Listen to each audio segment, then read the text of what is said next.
मंडपम में आज के सम्मुख प्रस्तुत है रामलीला के रूप में।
राम जानकी विवाह के पश्चात संपूर्ण अयोध्या नगरी में खुशहाली छाई हुई थी। खुशी के इसी अवसर पर राजा दशरथ ने अपने ज्येष्ठ पुत्र श्री राम को राज्य का उत्तराधिकारी बनाने का निश्चय किया। राजा दशरथ के इस निर्णय से अयोध्या में दोगुनी खुशी छा गई। अयोध्यावासी राम के राज्याभिषेक में जुट गए। जहां एक तरफ उत्सव की तैयारियां हो रही थी तो दूसरी तरफ राजा की चहेती रानी के मन में उनकी दासी विष का बीज बो रही थी। देख, तेरे लिए कितना बहुमूल्य हार मैंने सबसे पहले निकाल कर रखा था। ला, मैं स्वयं इसे अपने हाथों तुझे पहना दूं। मेरी मस्करा माई मारा गले में मत डालो रानी, गला काट कर फेंक दो, जिससे तुम्हारे बुरे दिन अपनी आंखों से न देखूं। चुप रहे, न जाने क्या बकवास करती है। बुरे दिन आए मेरे बैरियों के। राजा बनेगा राम और भरत बनेगा दास और तुम बनोगी दास। अरे कुटिल बुद्धि, अरे राम के लिए तेरे मन में ऐसा कोई विचार आया कहां से? हे प्रभु, मेरे भरत की रक्षा करो, मेरे भरत की रक्षा करो प्रभु। चुप हो जा, चुप हो जा। ये कैसा विष खोल रही है बंधरा? तू ये कैसा विष खोल रही है? विष, विष और अमृत की पहचान तुझे देती तो आज ये दिन न आता। तेरा पुत्र राजा बने या कौशल्या का, मैं तो रानी बनने वाली नहीं। पर तू राजा की चहेती रानी बनकर आकर रही है ना, तू दासी बन जाएगी, मेरी तरह दासी। दासी? किसमें साहस है मुझे दासी बनाने का? किसकी दासी बनूंगी मैं? अपनी स्वाद की दासी बनने से पहले मैं विषपान करके मर जाऊंगी, लेकिन किसी की दासी नहीं बनूंगी, कदापि नहीं। मरने की क्यों सोचती है मूर्ख, जीतने की सोच।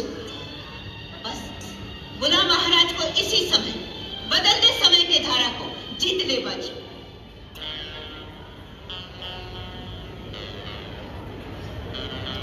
देवी,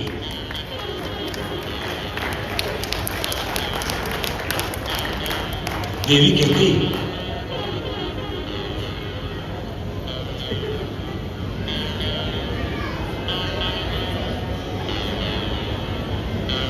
क्या हुआ? बताओ, क्या बात है देवी? मांगो, क्या चाहिए? हम तुम्हें वचन देते हैं, जो मांगोगी इसी क्षण देंगे। मांगू? हाँ हाँ। मेरा ये वरदान कहता है, अयोध्या का राज मेरे पुत्र भरत को मिले, राम को नहीं। दूसरा वरदान, राम को 14 वर्ष के लिए वनवास। क्या? राम को वनवास? ये कैसे संभव हो सकता है? ये वर मैं कैसे दे सकता हूं? राम को वनवास देने की बात अपने मन से निकाल दे। अपना दूसरा वरदान वापस ले ले रानी, वापस ले। नहीं महाराज, ऐसा कदापि नहीं हो सकता। रानी, तू मेरा मस्तक मांग ले, मैं अभी तेरे चरणों में डाल दूंगा। किंतु राम के विरह में तू मुझे मत मार, तू मुझे मत मार। मैं तेरे हाथ जोड़ता हूं, ये कुटिल कठोर विचार मन से निकाल दे। मैं तेरे पैर पड़ता हूं, तेरे पैर पड़ता हूं। अब अधिक प्रपंच मत कीजिए महाराज। किस मुंह से कहूंगा कि राम, तू अब राज्य का अधिकारी नहीं रहा। हे राम,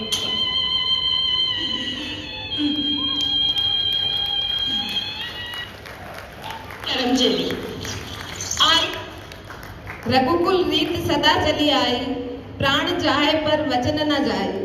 रानी कैकेयी को दिए दोनों वचनों के अनुसार श्री राम खुशी खुशी अपने पिता दशरथ से वन गमन की आज्ञा लेकर वनवास जाने की तैयारियां शुरू कर देते हैं। किंतु तभी भाई लक्ष्मण एवं माता जानकी भी उनके साथ वन जाने की जिद करने लगते हैं। 14 वर्षों का वनवास दिलाया। तुम राजकुमारी हो जानकी, तुम्हारी जगह महलों में। मेरा महल तो वही है जहां मेरे राघव है। आपकी परछाई आपका साथ छोड़ सकती है, पर आपकी जानकी नहीं।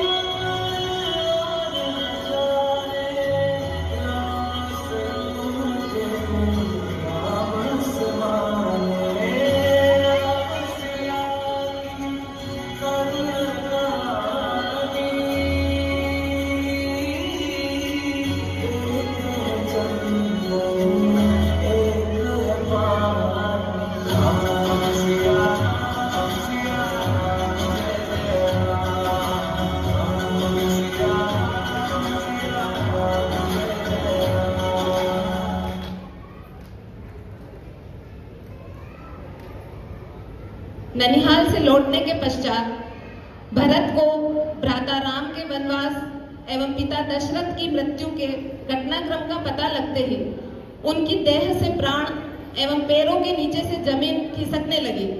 भरत जी विह्वल, लाचार, दुखी अतिशय, आंसू की धारा बह रही थी। अवसाद हृदय में बैठ गया, दुर्दशा भरत में दिख रही थी। किंतु भरत जी ने अपने आप को संभाला कि ये राज्य सदा से राम का था, उनको वापस दे आना है, पहनाकर उनको राजमुकुट श्री चरणों में गिर जाना है। मैं चित्रकूट जाकर के भैया को वापस लाऊंगा। जब तक वे अवध न आते तब तक मैं चैन न पाऊंगा।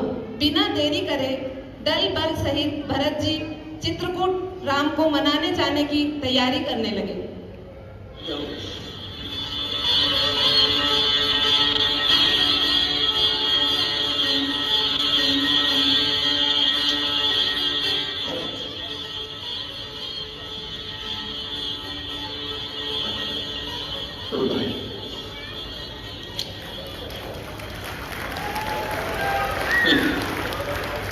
जिस पापी की परिणाम की ये दशा हुई है उसे भाई मत कहिए।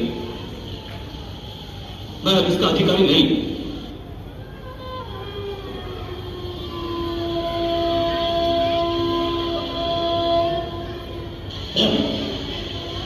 भाभी भाभी मुझे सहन कर दीजिए। भाभी भैया आप क्या दो, मुझे क्या करना है?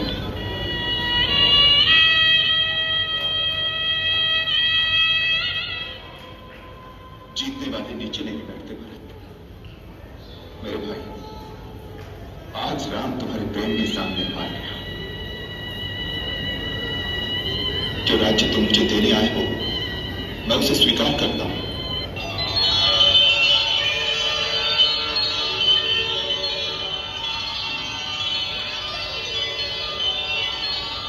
परंतु पिताश्री का वचन भी झूठा न हो, इसलिए मेरी तुमसे प्रार्थना है,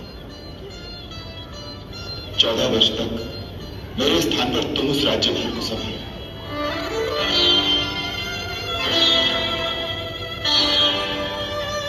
परंतु भैया मैं तो अबोध बालक हूं, मुझसे राज का शासन नहीं किया जाएगा। गुरुदेव, आर्य सुमंत्र और अन्य मंत्रीगण इसमें तुम्हारी सहायता करेंगे। गुरुदेव की आज्ञा से सारे कार्य करोगे तो कठिनाई नहीं होगी। सारे कार्य सुगमता से होते रहेंगे और 14 वर्ष बाद आकर मैं अपना राज्य तुमसे ले लूंगा। चरण पादुका। हाँ भैया, आपका राज्य तो आपके सेवक के पास आपकी धरोहर के रूप में होगा। जब आप नहीं होंगे तो सिंहासन पर कौन बैठेगा? मैं आपकी पादुकाओं को आपका राज चिन्ह बनाकर सिंहासन पर रख दूंगा और नित्य प्रति उनका आशीर्वाद लेकर ही आपका राज कार्य करूंगा।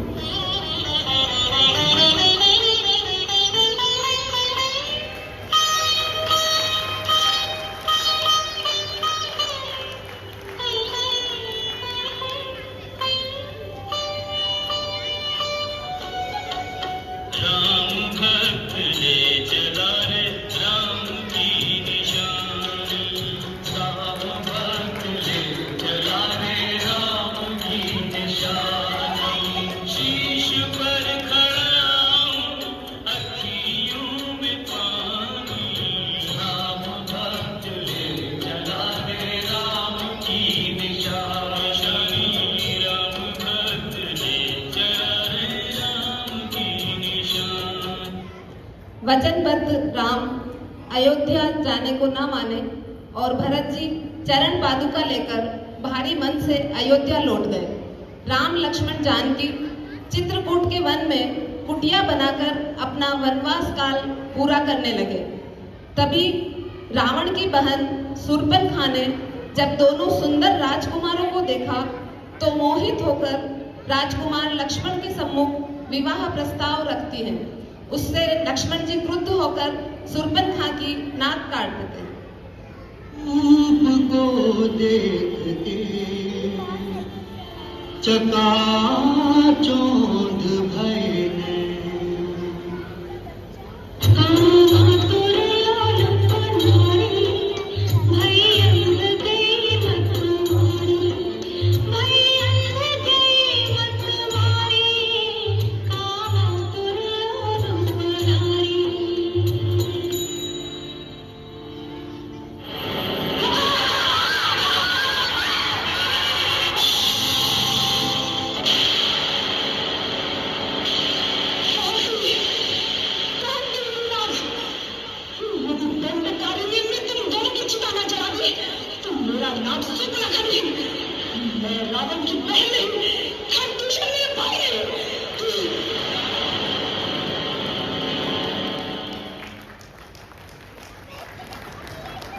घने जंगल में तरह तरह के पशु पक्षी राक्षस विचरण करते थे।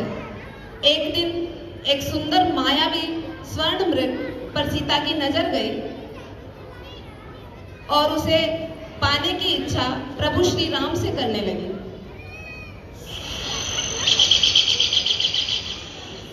आहा, कितना सुंदर स्वर्ण मृग है। प्रिय, आप इसे ले आइए, हम इसे अयोध्या ले जाएंगे। ठीक है देवी। लक्ष्मण, मैं देवी सीता के लिए इस मृग के पीछे जा रहा हूँ। मेरे पीछे से तुम सीता का ध्यान रखना।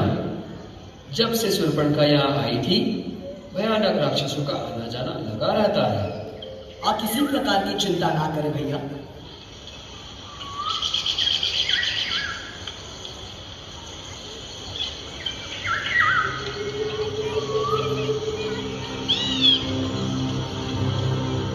सीते, लक्ष्मण, सीते, लक्ष्मण।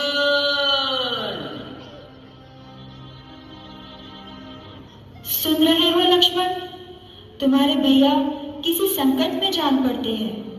तुम जाओ, प्रभु की सुधि लो। किसका साहस है माता जो उन्हें दुख पहुंचाएगा?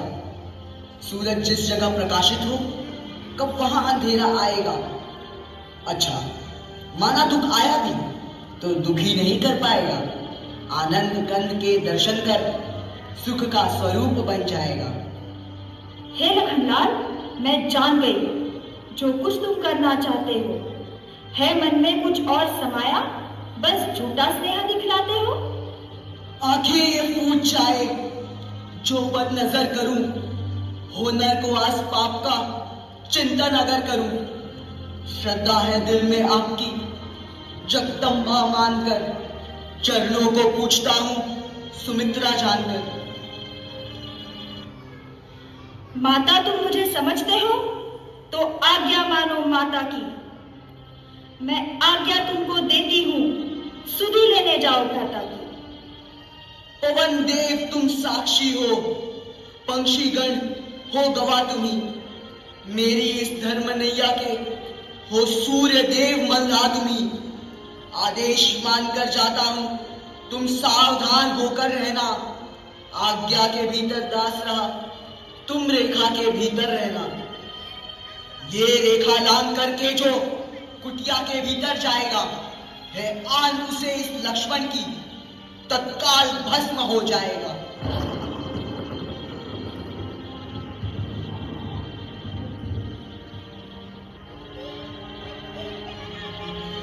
नारायण नारायण भिक्षां देहि।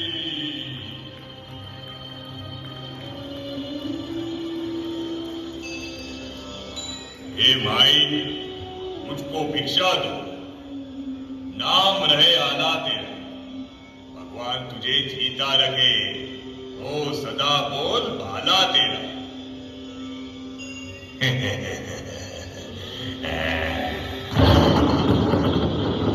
हाँ, अरे ये कोई माया है या तेज किसी योगी का है, अथवा सीता है महाशक्ति, ये सब किसी सीता का है।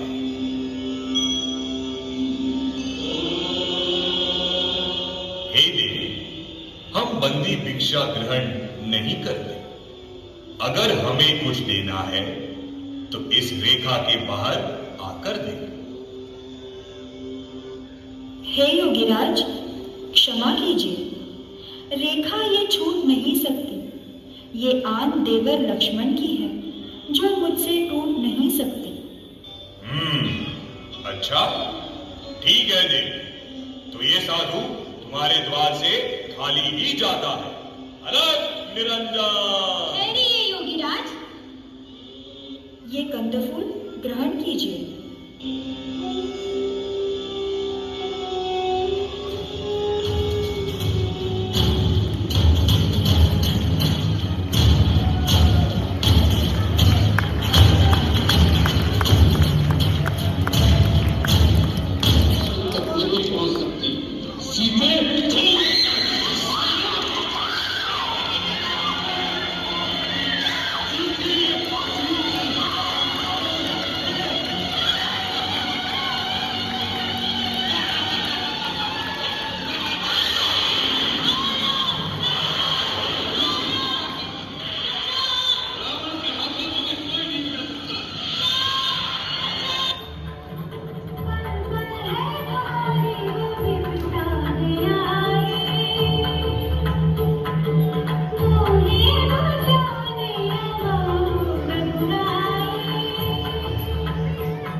कुटिया में माता सीता को न पाकर राम और लक्ष्मण सीता माता की खोज में भटकते हुए ऋषिमुख पर्वत पर पहुंचे, जहां उनकी मुलाकात हनुमान जी से हुई।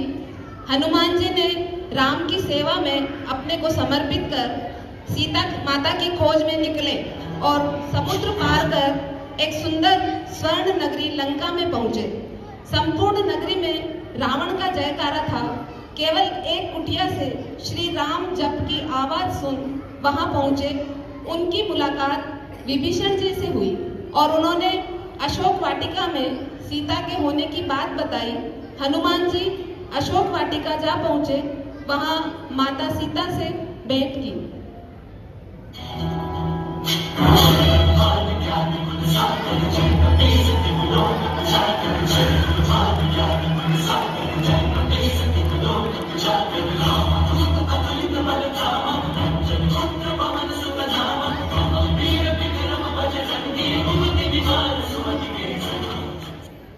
मेरा नाम हनुमान है।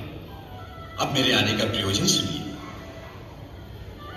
रावण सीता माता को छल से हर लाया है। श्री राम प्रभु की आज्ञा से मैं उनकी खोज में आया हूं।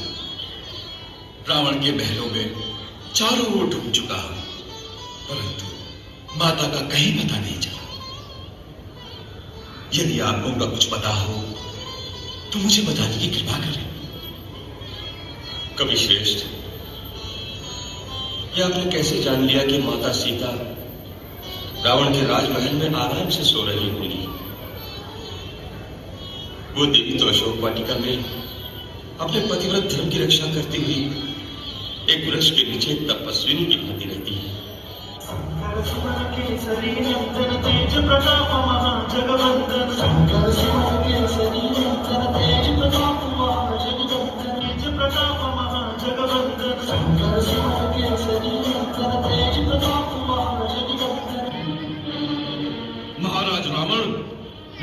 अंतिम चेतावनी देता हूं कि जिन्हें आप सीता समझ रहे हैं वो विष मिले भोजन के समान आपकी मृत्यु का संदेश है।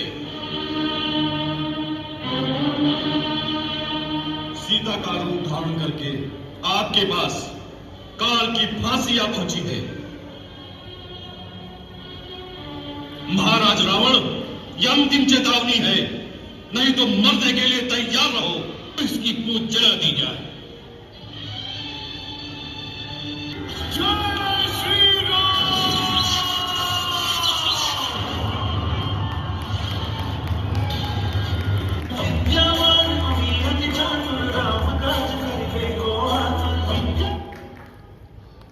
हनुमान जी संपूर्ण लंका नगरी को अपनी पूंछ से तहस नहस करके माता सीता से चूड़ामणि लेकर पुनः प्रभु श्री राम के पास पहुंचे और तुरंत ही सुग्रीव की सेना के साथ मिलकर लंका पर चढ़ाई कर दी।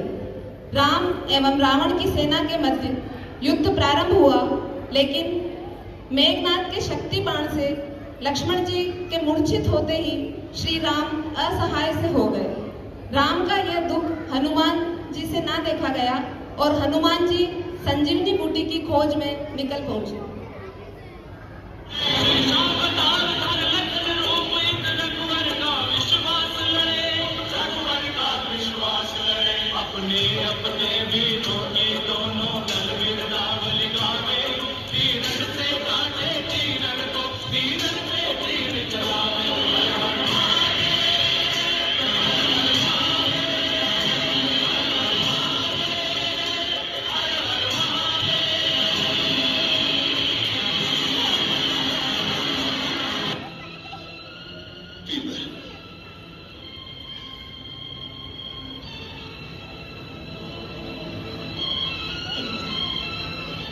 मेरा लक्ष्मण जो सदा मेरे सन्मुख आने पर खड़ा हो जाता है, वही आज मेरे सामने नैन बंद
संजीवनी पाकर लक्ष्मण जी पुनर्जीवित हुए।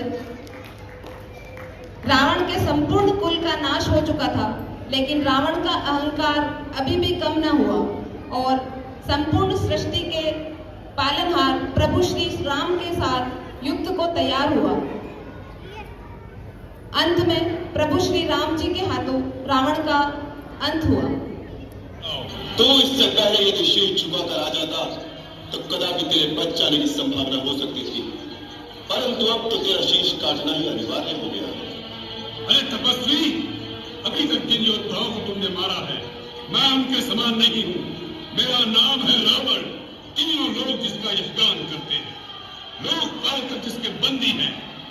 तुमने खरदूषण और विलास को मारा, बेचारे वाली का छुपकर वध किया, कुंभकर्ण और मेघनाथ को मारा। आज मुझे उन सबका प्रतिशोध लेना है। यदि तुम रणभूमि छोड़कर भाग न गए तो आज मैं उन सबका बैल निकालूंगा।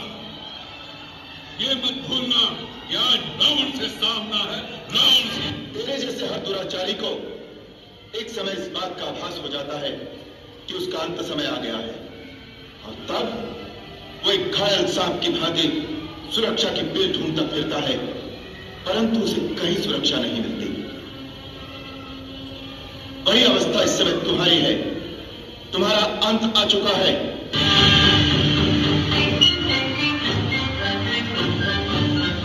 टंका किसका बजेगा, झंडा किसका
असत्य पर सत्य की विजय, अधर्म का नाश कर 14 वर्ष का वनवास पूरा कर राम लक्ष्मण जानकी अयोध्या लौटे और संपूर्ण अयोध्या नगरी को दुल्हन की तरह सजाया गया। राम का राज्याभिषेक हुआ एवं संपूर्ण अयोध्या में राम की जय जयकार गूंज उठी।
भारत का बच्चा बच्चा जय जय श्री राम बोलेगा।